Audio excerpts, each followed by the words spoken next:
Okay, so I must have went through this energy hierarchy.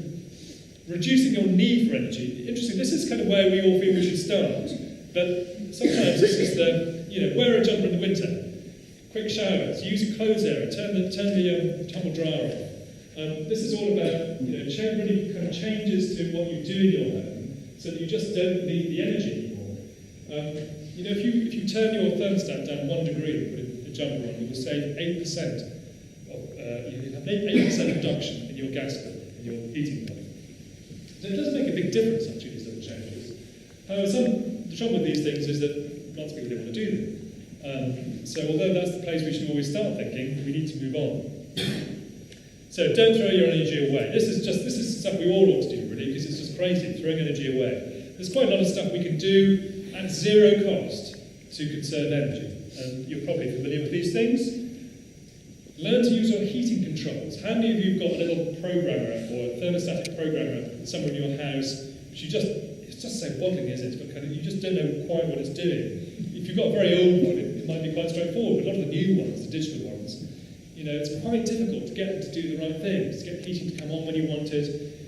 If it's not doing the right thing, then you're heating your house when you don't need to, and vice versa.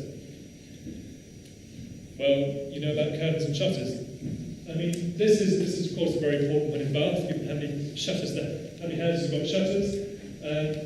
I mean, it does make a huge difference, closing curtains and shutters or blinds. If you can close blinds and curtains, or blinds and shutters, it will reduce your heat losses through that window by at least 50%. Don't boil a kettle full of water for 1 cup of tea. This is a bit of an old saw, this one, but the reason why this one is important is because kettles are one of the most energy-hungry devices in your home. Any idea what the difference is between how much energy a kettle draws and how much, for example, a TV draws? Any idea? 50 times? Third? Well, it's actually between the two. It's about I'd say about 20 times as much. So a TV uses energy at a rate of 150 watts, about. A modern kettle uses energy at about 3,000 watts. So when your kettle is on, you are really burning a lot of energy. So if you fill up a whole kettle for 1 cup of tea, you are wasting a lot.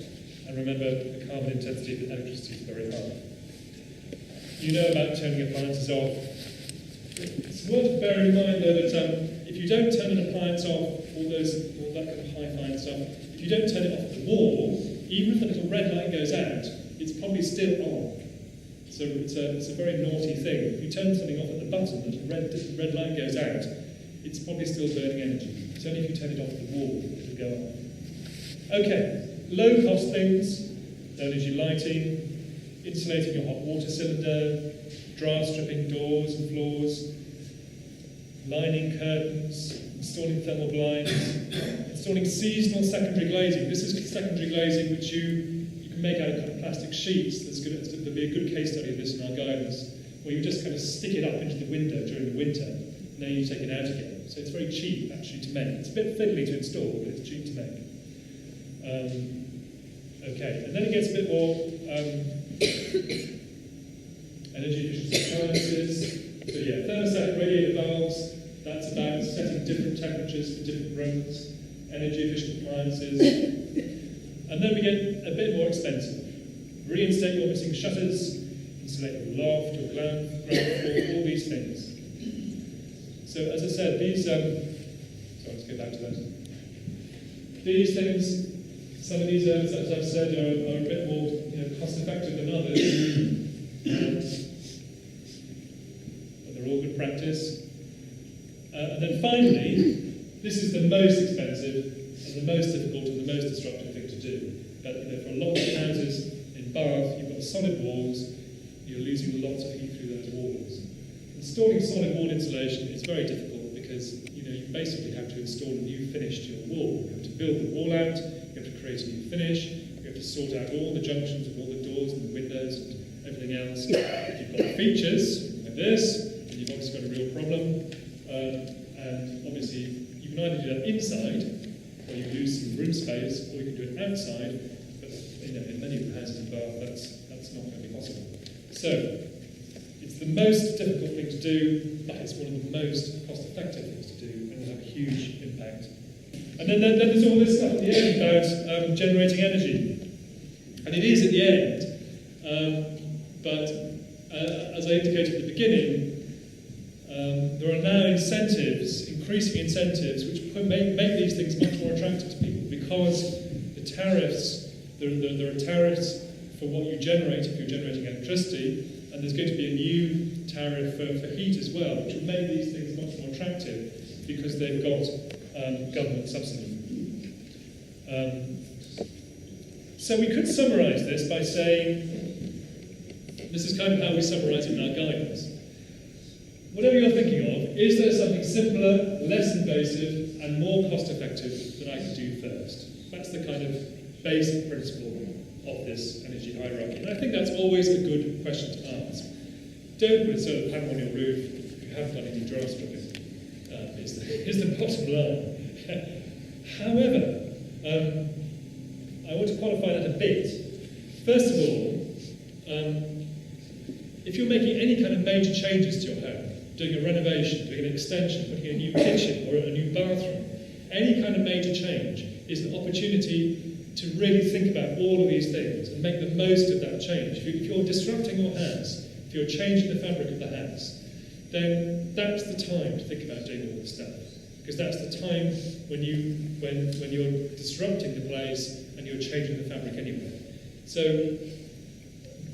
and in those kind of circumstances, it's not just about the simpler things, doing the simpler things first, it's about doing the full range of things in order to make the most of the opportunity of change.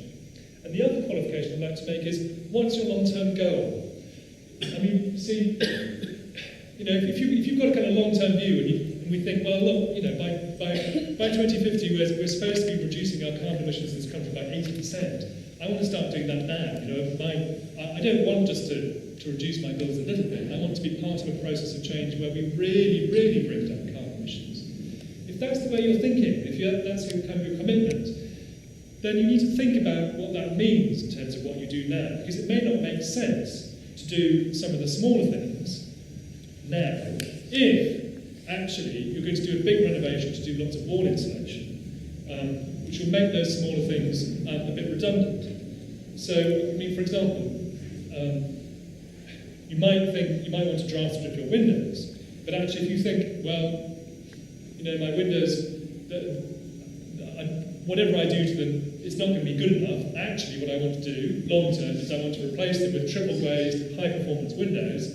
Then there's not a great deal of point in putting a load of money into draft stripping them now. So you do have to think a bit about the long term, about what should come first.